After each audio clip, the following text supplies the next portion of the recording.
So 1.3, the challenging question of question 1 says if 3 to the power of 9x is equals to 64 and 5 to the square root p is equals to 64, calculate without the use of a calculator the value of the following expression. Now, in order for us to solve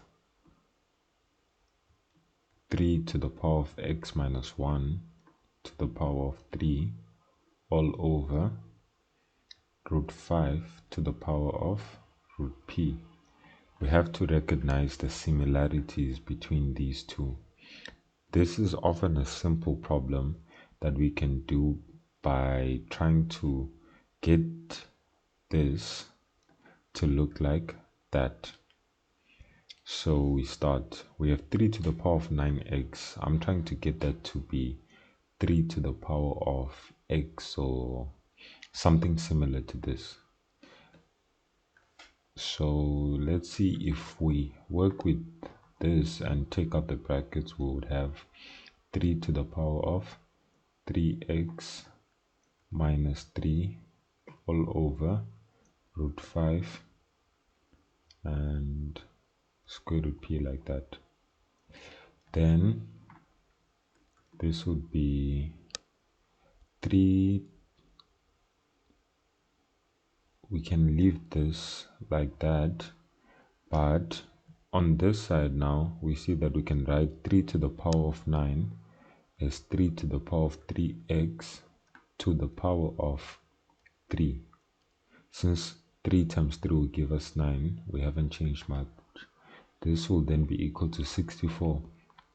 We can write 64 in terms of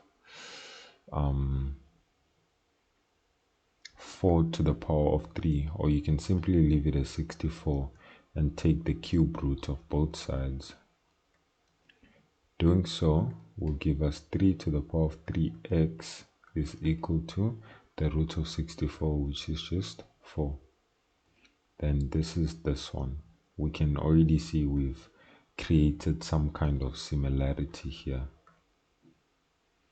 Then we tried the other one. We see that this is a root 5. I need to create root 5 out of this, so I'll take the square root of both sides.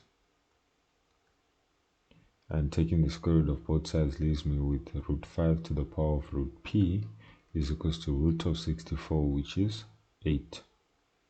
So now with this newly found information, we can try and make some substitutions.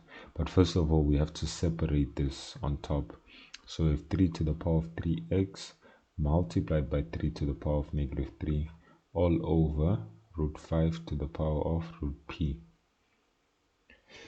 Then this will become 3 to the power of 3x. We can substitute for 3 to the power of negative 3 will be 1 over 27, but we can just take it to the bottom so that it becomes positive 27, like that. And we can multiply it by root 5 to the power of root p.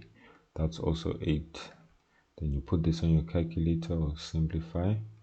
4, 8, that will leave 2 over here, and our answer would be 1 over 54. So that is how you can simplify that.